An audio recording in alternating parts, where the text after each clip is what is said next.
Sorry, I got distracted. Okay, so do you see these little stars right here? Right here. Okay, so this is, we're kind of reading this like it's a journal. Okay, so she was writing, and this is the end of her first journal entry because her husband just came in. Okay, so whenever you see these stars, it's a new journal entry. Cool? All right, let's go. We have been here 2 weeks, and I haven't felt like writing before since the first day. I am sitting by the window now, up in the atrocious nursery, and there is nothing to hinder my writing, as much as I please, save lack of strength. John is away all day, and even some nights when his cases are serious. Okay, so she visits with no one all day.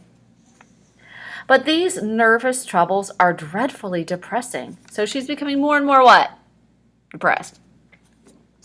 John does not know how much I really suffer. He knows there is no reason to suffer, and that satisfies him. Of course, it is only nervousness.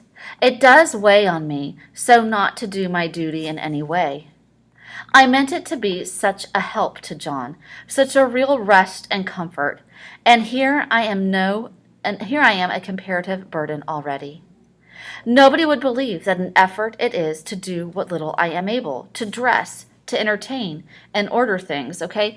So she's becoming more so depressed since she's been here. It's been 2 weeks, and she has no desire to get up, to get dressed, to visit. It is fortunate Mary is so good with the baby. Such a dear baby. Okay, we have learned that she has just had a baby. What has triggered this depression? That what we would say would be postpartum depression. And this was not a disease. Depression wasn't even considered a disease back then. And yet I cannot be with him. It makes me so nervous. I suppose John never was nervous in his life. He laughs at me so about this wallpaper. At first, he meant to repaper the room, but afterwards he said that I was letting it get the better of me, and that nothing was worse for a nervous patient than to give way to such fancies. He said that after the wallpaper was changed, it would be the heavy bedstead, and then the barred windows, and then the gate at the head of the stairs, and so on. So he's like, hey, I'm not going to change all this because then I'll have to do all these other things to make you happy. You know the place is doing you good, he said, and really, dear, I don't care to renovate the house just for 3 months' rental. Then do let us go downstairs, I said. There are such pretty rooms there.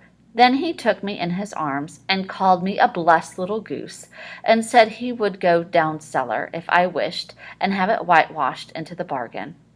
But he is right enough about the beds and windows and things. It is an airy and comfortable room, as any one need wish, and of course I would not be so silly as to make him uncomfortable just for a whim. I'm really getting quite fond of the big room, all but the horrid paper. So the paper is slowly driving her crazy.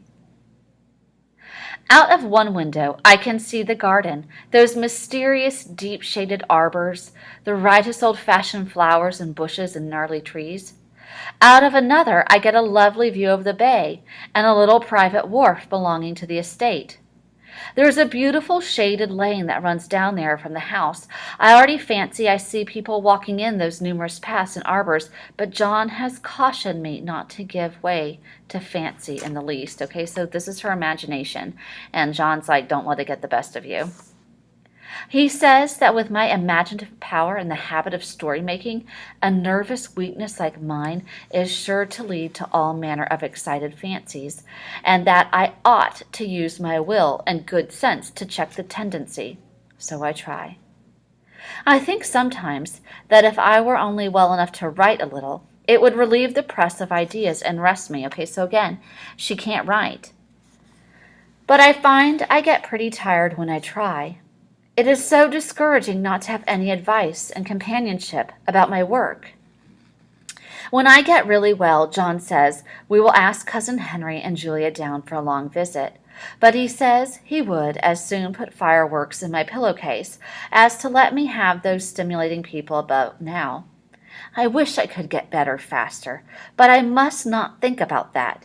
This paper looks to me as if I knew what a vicious influence it had.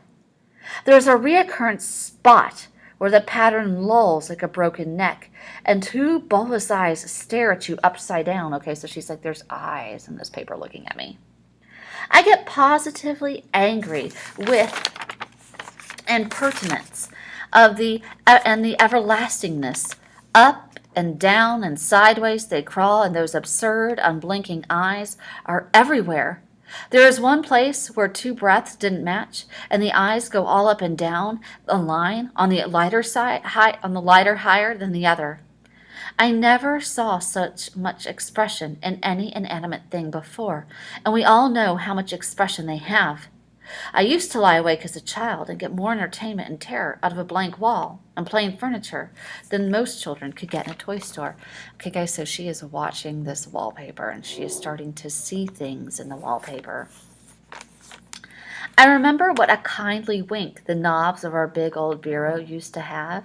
And there was one chair that always seemed like a strong friend. Okay, so she's giving these inanimate objects, these things, human-like qualities. I used to feel that if any of the other things looked too fierce, I could always hop in the chair and be safe. The furniture in this room is no worse than inharmonious, however, for we had to bring it all from downstairs. I suppose when this was used to be a playroom, they had to take the nursery things out, and no wonder.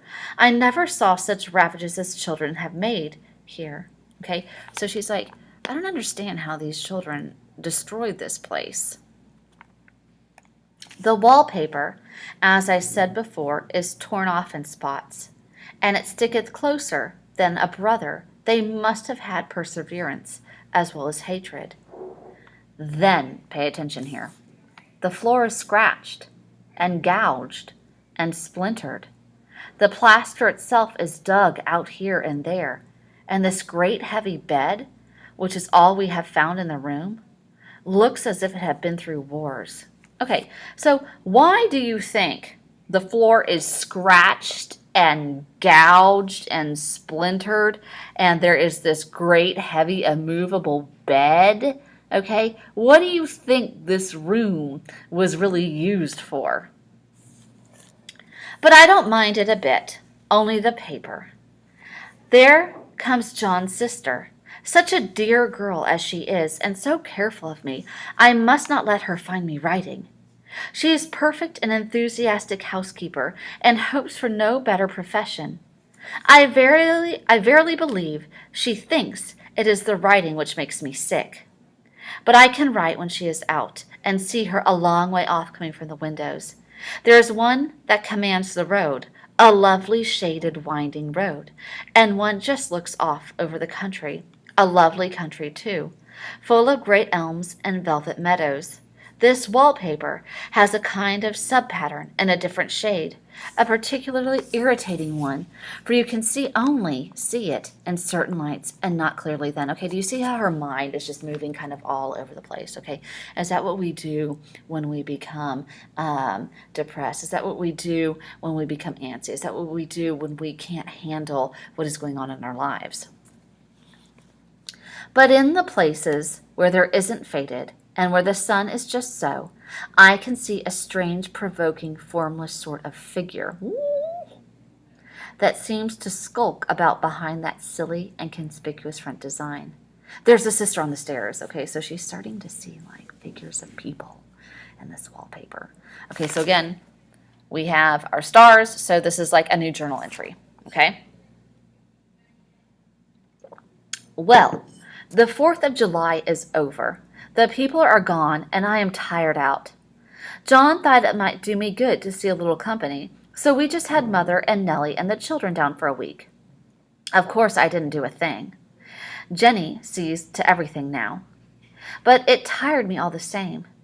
John says if I don't pick up faster, he shall send me to Weir Mitchell in the fall. Okay, so do you remember yesterday how we were talking about Mitchell, and he was like the leading specialist in mental disorders and treatment during that time, and he forced the rest cure. So we started talking about that, and that was forced inactivity, meaning you could not do a single thing. He thought, especially in women, that depression was brought on by too much mental activity and not enough domestic activity. So you're thinking too much. You're thinking too much like a man. You need to be thinking about your home.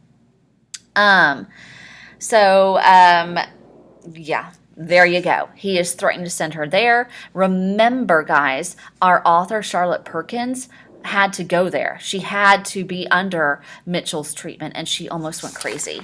Okay? So, and I am back on, say, page 650, but I don't want to go there at all. I had a friend who was in his hands once, and she says it's just like John and my brother, only more so. Besides, it is such an undertaking to go so far. I don't feel as if it was worthwhile to turn my hand over for anything, and I'm getting dreadfully fretful and querulous. I cry at nothing, and cry most of the time. Of course, I don't know when John is here, or anybody else, but when I am alone, and I am alone a good deal just now. John is kept in town very often by serious cases, and Jenny is good and lets me alone when I want her to. So I walk a little in the garden, or down the lovely lane, sit on the porch under the roses, and lie down up here in a good deal. I'm getting really fond of the room in spite of the wallpaper, perhaps because of the wallpaper. It dwells in my mind so.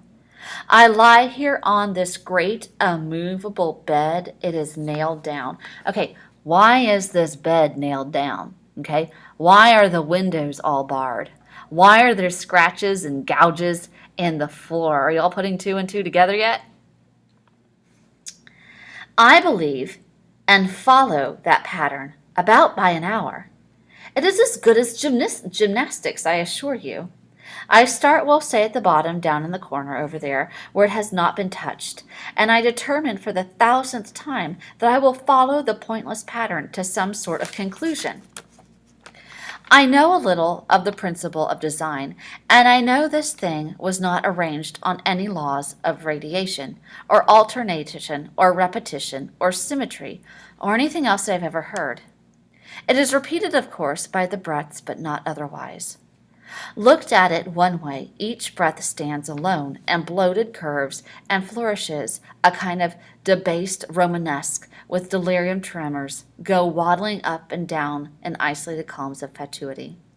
But on the other hand, they conduct diagonally, and the sprawling outlines run off in great slanting waves of optic horror, like a lot of wallowing seaweeds in full chase. The whole thing goes horizontally too. At least it seems so, and I exhaust myself in trying to distinguish the order in which it is going in the direction. Okay, guys, so this wallpaper is consuming her life. She's obsessed in looking at it and watching it and deciding what the wallpaper is doing. They have used a horizontal breath for a frieze, and that adds wonderfully to the confusion. There is one end of the room where it is almost intact, and there, when the cross-light fades and the low sun shines directly upon it, I can almost fancy radiation. After all, the interminable grotesques seem to form around the common center and rush off in the head-like plunges of equal distribution. It makes me tired to follow it. I will take a nap, I guess. Okay, so watching the wallpaper, we know the wallpaper doesn't move. We know the wallpaper isn't changing. But we also know that she is losing her mind, and watching this wallpaper is confusing her. She has convinced herself that the wallpaper is taking on forms and human qualities. All right, so here's our next journal entry. I don't know why I should write this. I don't want to. I don't feel able. Okay, do you see how rushed her sentences have become? They're often short, and we often use short sentences when we are rushing, when we are hysterical, when we are confused. Okay, so she's like, I don't know if I have much time. And I know John would think it absurd, but I must say what I feel and think in some way, and it is such a relief. But the effort is getting to be greater than the relief. Half the time now I am awfully lazy and lie down ever so much. John says I mustn't lose my strength and has me take cod liver oil and lots of tonics and things, to say nothing of ale and wine and rare meat. Dear John, he loves me very dearly and hates to have me sick. I tried to have a real, earnest, reasonable talk with him the other day and tell him how I wish he would let me go and make a visit to Cousin Henry and Julia. But he said I wasn't able to go, nor able to stand it after I got there, and I did not make out a very good case for myself, for I was crying before I had finished. It is getting to be great effort for me to think straight. Just this nervous weakness, I suppose. And dear John gathered me up in his arms and just carried me upstairs and laid me on the bed and sat by me and read to me till it tired my head. He said I was his darling and his comfort and all he had, and that I must take care of myself for his sake and keep well. He says no one but myself can help me out of it, that I must use my will and self-control and not let any silly fancies run away with me. There's one comfort: the baby is well and happy, and does not have to occupy this nursery with this horrid wallpaper. If we had not used it, that blessed child would have. What a fortunate escape! Why I wouldn't have a child of mine, an impressionable little thing, live in such a room for worlds. I never thought of it before, but it is lucky that John kept me here after all. I can't stand it so much easier than the baby, you see. So she's like, okay, now maybe it's good I'm here because I'm not having my influences over the baby. Of course, I never mention it to them any more. I am too wise, but I keep watch of it all the same. There are things in the paper that nobody knows but me, or ever will. Behind the outside pattern, the dim shapes get clearer every day. It is always the same shape, only very numerous. And it is like a woman stooping down and creeping about behind the pattern. I don't like it a bit. I wonder, I would begin to think, I wish John would take me away from here. Okay, so she is seeing a woman stooping down and creeping about behind the pattern. She's losing her mind, guys. And she's hoping her husband will take her away. It is so hard to tell with John about my case, because he is so wise and because he loves me so. Okay, so remember how men were perceived back then, how they handled everything outside the house, how men were the knowledge, and how women were expected to just kind of follow along and take care of the home. But I tried it last night. It was moonlight. The moon shines in all around just as the sun does. I hate to see it sometimes. It creeps so slowly and always comes in by one window or another. John was asleep, and I hated to waken him, so I kept still and watched the moonlight on the undulating wallpaper till I felt creepy. The faint figure behind seems to shake the pattern just as if she wanted to get out. I got up softly and went to feel and see if the paper did move. And when I came back, John was awake. Okay, so she thinks the paper's moving. "What is it, little girl?" he said. "Don't go walking about like that. You'll get cold." I thought it was a good time to talk, so I told him that I really was not gaining here and that I wished he would take me away. "Why, darling," he said, "our lease will be up in 3 weeks. I can't see how to leave before. The repairs are not done at home, and I cannot possibly leave town just now. Of course, if you're in any danger, I could and would, but you really are better, dear, whether you see it or not. I am a doctor, dear, and I know. You are gaining flesh and color. Your appetite is better. I feel really much easier about you." "I don't weigh a bit more," said I, "nor as much, and my appetite may be better in the evening when you are here, but it is worse in the morning when you are away." "Bless her little heart," said he with a big hug. "She shall be as sick as she pleases. But now let's improve the shining hours by going to sleep, and let's talk about it in the morning."